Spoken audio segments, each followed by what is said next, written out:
সংসারের চাপ, দায়িত্ব আর দুশ্চিন্তার ভিড়ে আমরা অনেক সময় হাঁপিয়ে উঠি।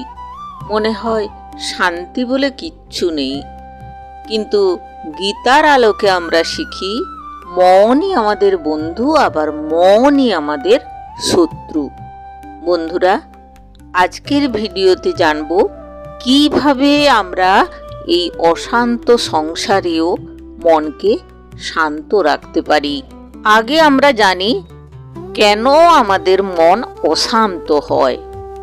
মন তখনই অশান্ত হয় যখন আমরা ভবিষ্যতের ভয় বা অতীতের আক্ষেপে আটকে পড়ি। গীতার ২য় অধ্যায়ে বলা হয়েছে কর্মে অধিকার আছে, ফলে নয়। আমরা যদি শুধু কর্মে মনোযোগ দিই আর ফলের চিন্তা না করি, সেটাকে ঈশ্বরের উপর ছেড়ে দিই, তাহলে চিন্তা অনেক কমে যায়। সংসারটা ঈশ্বরের আর আমরা তার কেয়ারটেকার, এটা যদি আমরা ভাবি তাহলে সংসারের সুবিধে অসুবিধে, সুখ দুঃখ ঈশ্বরের উপর আমরা ছেড়ে দিলাম, তো তাতে আমরা অনেকটাই মানসিক শান্তি পাই। এখন আসুন আমরা চিন্তা আর উদ্বেগের মধ্যে পার্থক্য দেখি। চিন্তা সমস্যা সমাধানের জন্যে, কিন্তু উদ্বেগ আমাদের শক্তি নষ্ট করে দেয়।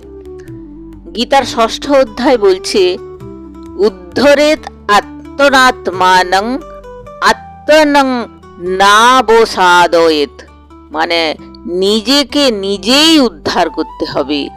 মনকে শেখান মন শান্ত কিভাবে রাখতে হবে।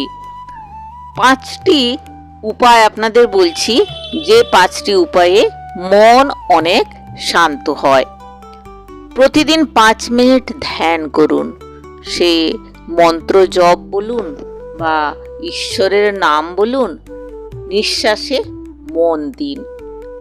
আর নিজের উপর বিশ্বাস রাখুন, আমি চেষ্টা করছি, সেটাই যথেষ্ট। গীতার জ্ঞান পড়ুন বা প্রতিদিন একটু করে গীতা শুনুন। যা নিয়ন্ত্রণে নেই তা নিয়ে চিন্তা করবেন না। নিজের সময় এবং মস্তিষ্ক অপচয় করা বন্ধ করুন, অর্থাৎ অতিরিক্ত সোশ্যাল মিডিয়া, নেতিবাচক খবর থেকে আপনারা দূরে থাকুন। যতদিন আমরা বাহ্যিক পরিস্থিতিকে শান্ত করতে চাইব, শান্তি আসবে না। যখন আমরা মনের ভিতরকার দৃষ্টিভঙ্গি বদলাই, তখন সত্যিকারের শান্তি আসে। শ্রীকৃষ্ণ বলছেন সমদুঃখ সুখং ধীরং সোমৃতত্বায় কল্পতে। যে ব্যক্তি সুখ এবং দুঃখে সমান থাকে, সেই প্রকৃত জ্ঞানী। তাই আজ থেকেই শুরু করুন, নিজের মনকে শেখান গীতার আলোকে। সংসারের দুশ্চিন্তা আপনাকে থামাতে পারবে না যদি আপনার মন স্থির না থাকে। আর এই স্থিরতা আসে আত্মবিশ্বাস আর আত্মজ্ঞান থেকে। শ্রীকৃষ্ণ তো নিজেই বলেছেন যে ব্যক্তি সমানভাবে সুখ দুঃখ গ্রহণ করে, সেই প্রকৃত যোগী। সেই কারণে মনকে একমাত্র শান্ত রাখার পথ হচ্ছে ভগবদ্গীতা।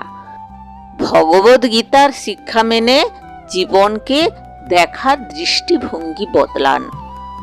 আর অপ্রয়োজনীয় সোশ্যাল মিডিয়া বা গসিপ থেকে দূরে থাকুন। এটা বলা যতটা সহজ, বাস্তবে কিন্তু করা ততটা কঠিন। তাই গীতার আলোকে এবং বাস্তব জীবনে কিছু কার্যকর পদ্ধতি আপনাদের শোনাচ্ছি, আপনারা পারলে কাজে লাগাতে পারেন। দিনে কত সময় আপনি সোশ্যাল মিডিয়ায় কাটান, সেটা লিখে ফেলুন। 1 ঘন্টা, 2 ঘন্টা, সেটা যদি জ্ঞান বা কর্মে লাগতো, কি হতো ভাবুন। সব কর্ম আমায় উৎসর্গ করো, আকাঙ্ক্ষাহীন হয়ে করো। এই কথাটা স্ক্রল করার আগে ভাবুন, এটা কি আমার আত্মোন্নতির কাজে লাগছে? প্রতিদিন একটি নির্দিষ্ট সময় ছাড়া আপনি ফেসবুক, ইনস্টাগ্রাম, হোয়াটসঅ্যাপ এগুলো বন্ধ রাখুন। সোশ্যাল মিডিয়ায় থাকবেন না, দেখবেন না, এটা তো হয় না। তবে তার একটা নির্দিষ্ট টাইম আপনি ধরে রাখুন। আর গসিপ মানে অন্যের সমালোচনা, যা মনকে অত্যন্ত বিষাক্ত করে দেয়।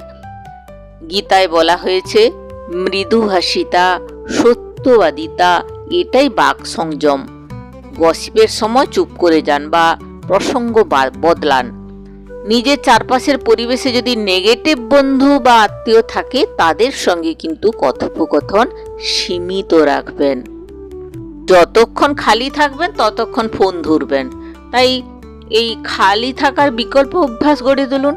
লেখালেখি করুন, হাঁটুন, গীতা শুনুন, বাস্তব জীবনে মানুষের সঙ্গে কথা বলুন, পরিবারের সঙ্গে সময় কাটান।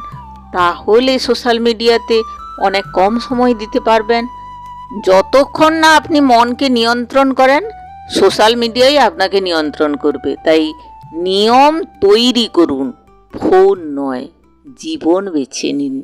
তো বন্ধুরা, এই ভিডিও যদি আপনার অন্তরে একটু হলেও শান্তি এনে দেয়, তাহলে একটি লাইক দিন। আর গীতার এমন আরও মূল্যবান জ্ঞান পেতে চাইলে চ্যানেলটি সাবস্ক্রাইব করুন। কমেন্টে লিখুন আপনি কিভাবে দুশ্চিন্তার মুখে মন শান্ত রাখেন। জয় শ্রীকৃষ্ণ, জয় শ্রী রাধা মাধব, জয় শ্রীমদ্ ভগবদ্গীতা। নমস্কার, ধন্যবাদ, ভালো থাকবেন।